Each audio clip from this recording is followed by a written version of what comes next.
Kalau kita sudah bersih, keajaiban akan terjadi pada diri kita. Dan itu cepat. Keajaiban itu tidak butuh, gak masuk akal, secepat itu. Secepat kita keinginan, ini sudah dirancangkan. Dan itu sebenarnya kita sendiri yang membuat. Pasti cepat, mudah, sederhana, dan ajaib. Tidak bisa dibayangkan, tidak bisa dilukiskan. Dan ini pasti terjadi kalau kita bersih. Ya kita cukup bersih saja.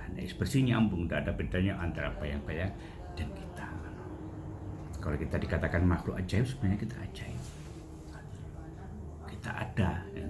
Yang berjalan ini sebenarnya yang di alam bawah sadar kita, yang ajaib itu, yang roh itu. Nah ini bentuk blegere iki melok apa jare yang kita, suara hati kita itu. Sehingga yang ditangkap alam semesta ini ya suara hati kita, bukan tindakan kita. Sehingga kalau kita berdoa itu selama ini yang meronta-ronta, meminta-minta, nah itulah yang kita anggap meminta. Meminta-minta itu situ kalau diterjemahkan apa artinya? Sama dengan meminta-minta itu pengemis, orang tidak kaya, orang kekurangan, itu peminta-minta. Nah oleh-oleh nih itu yang terjadi akhirnya, yang diwujudkan alam semesta ini pada kita. Sehingga dalam konteksnya ya jangan meminta. Ada konsep itu, doa itu yang benar tidak meminta-minta, tidak ada kata meminta. Di Al-Quran pun disebutkan bersyukur saja tak penuhi. Kalau kufur sesungguhnya siksa. Itu kan gaya bahasanya, gaya bahasa halus, sehingga gaya bahasanya tidak terkalahkan. Hasilnya yuk dipetik ya bersyukur saja, selesai.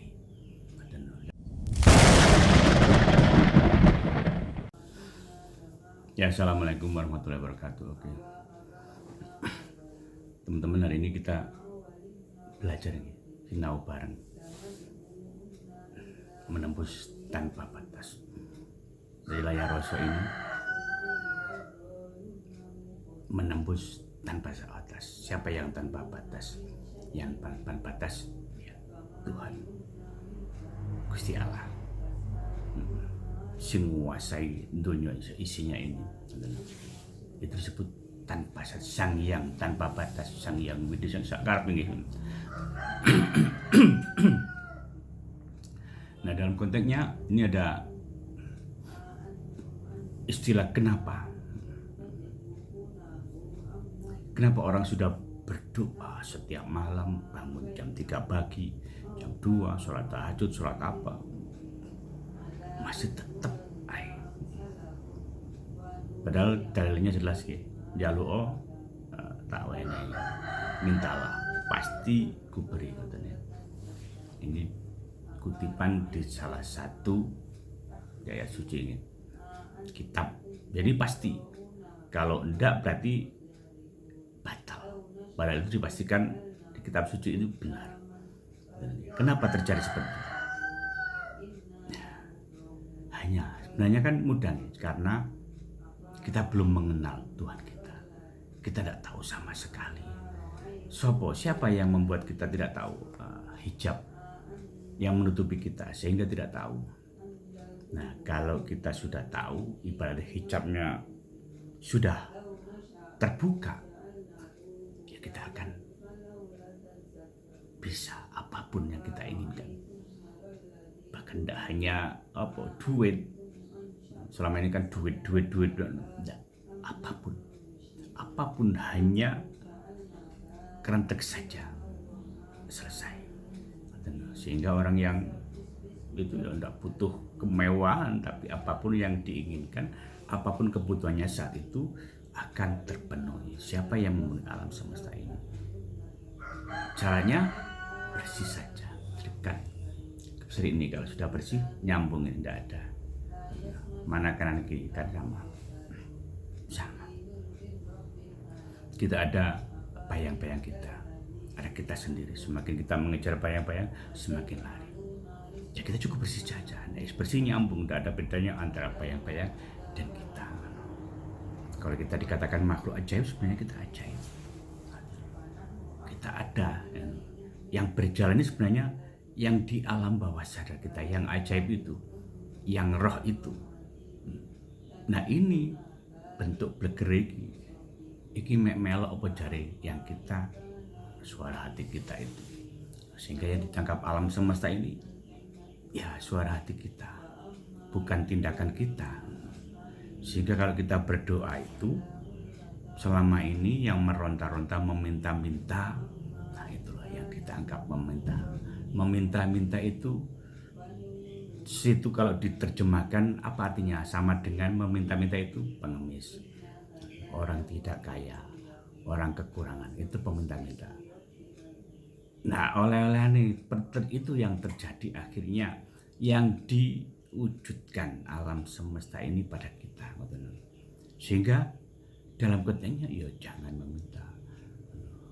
Ada konsep itu doa itu yang benar tidak meminta-minta, tidak ada kata meminta. Di Al-Quran pun disebutkan bersyukur saja tak penuhi.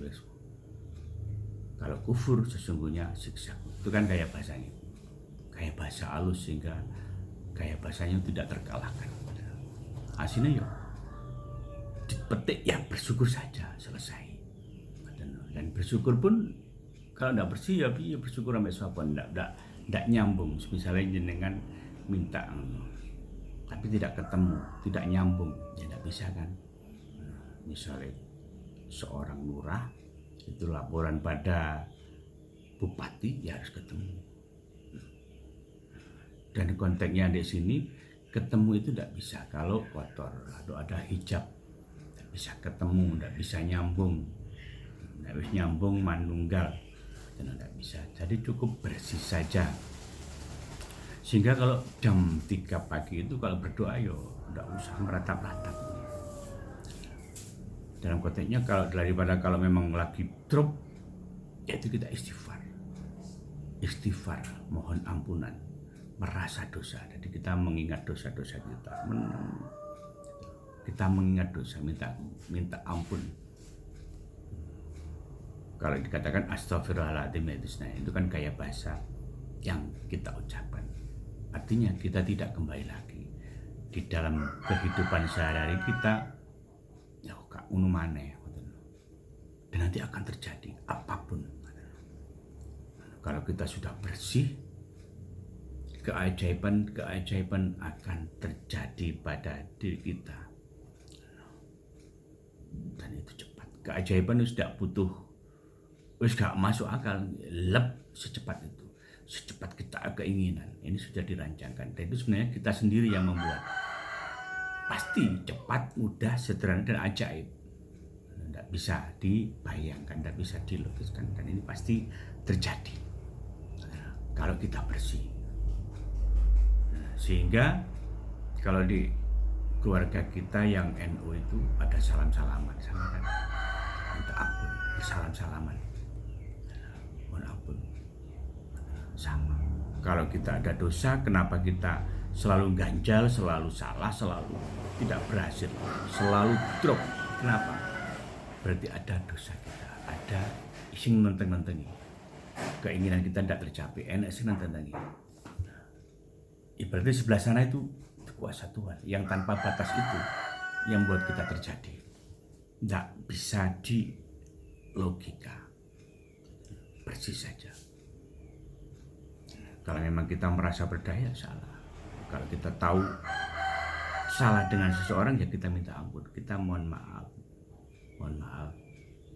sama orangnya, salam-salaman. Itu kayak bahasa di sini hablum minallah. Hablum minannasnya ya otomatis tersistem. Kita minta ampun pada yang sana otomatis. Yang selama ini kita minta kepada Tuhan astagfirullahaladzim, tapi masih ego dengan sesama kita, orang-orang yang kita dolimi, orang-orang yang kita, karena sebenarnya kita ini hanya menyaksikan asyhadu alla ilaha illallah, menyaksikan saja, wa asyhadu anna muhammadar rasulullah, bahwa kita ini utusan. Kita siapa kita yang ada di sini? yang ditempel di sini, sehingga ada terjadi Tuhan itu dekat dengan kita, lebih dekat. Yaitu yang disebut utusan. Utusan. Kalau kita sudah mengetahui ini, mengerti, nah, dalam konteksnya apapun kita harus lewat utusannya yang ada di sini, yang ada di setiap diri manusia itu sendiri. Utusan itu tidak kemana-mana, lewat sana. Sehingga meminta-minta tadi harus dirubah, jangan meminta-minta lagi. Istighfar saja, minta ampun saja. Kalau sudah bersih, kita ketemu, bisa nyambung dengan Sang yang tanpa batas itu, ya apapun, hanya ketemu saja, hanya bersih saja. Sebenarnya itu hanya ketemu saja. Kalau sudah bersih, nah selama ini orang fokus pada yang real, minta harta, minta kekayaan, minta uang yang dibutuhkan sekarang. Nah, itu kecil kan, kecil sebenarnya. Yang lebih besar ya kita kalau sudah ketemu dengannya, ini yang tanpa batas ini, apapun yang namanya ajaib ya tidak bisa dilogika, dan itu pasti terjadi. Syaratnya cuma bersih, sehingga ya bersih saja. Kalau malam ya istighfar, duduk-duduk istighfar, santai-santai istighfar dengan mengangan-angankan bahwa kita dosa sama itu, kita semua orang kita pernah dosa karena kita yang menyaksikan tadi, tapi kita ngunek-ngunek, kita bilang, kita menjudge kita, itu sudah dosa. Dan apalagi yang berat-berat, hanya sedikit saja itu sudah dosa. Nah, kalau kita sudah bisa membersihkan itu semua, dan mohon maaf bukan berarti ini saya bercinta ya, saya hanya mengutarakan sampai belajar saja. Ini yang terjadi, kebetulan kita sudah drop lama sehingga mengalami ini. Mohon maaf kalau ada yang tidak benar, yang tidak sesuai. Demikian sedikit, semoga bermanfaat. Assalamualaikum warahmatullahi wabarakatuh. Layar Roso menembus tanpa batas.